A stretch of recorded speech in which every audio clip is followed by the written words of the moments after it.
Praise the lord. దేవునికి స్తోత్రం కలుగునుగాక.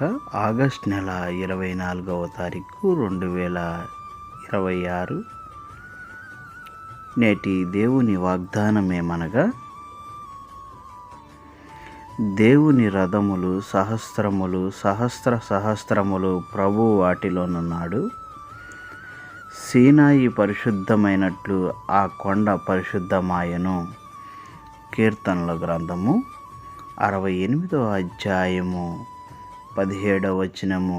దేవుని యొక్క మహోన్నతమైన ఈ వాక్యము ప్రతివాని ఎడల నెరవేరాలని కోరుకుంటూ, సియోను ప్రతిధ్వని మినిస్ట్రీస్లో మీ సహోదరుడు. Amen, amen. ఈ వాక్యమును మీ ఫ్రెండ్స్కి, మీ బంధువులకు షేర్ చేయండి. మీరు కూడా సియోను ప్రతిధ్వని మినిస్ట్రీస్లో పాలిభాగస్తులు కండి. Amen, amen, amen. Like, share, subscribe. Amen.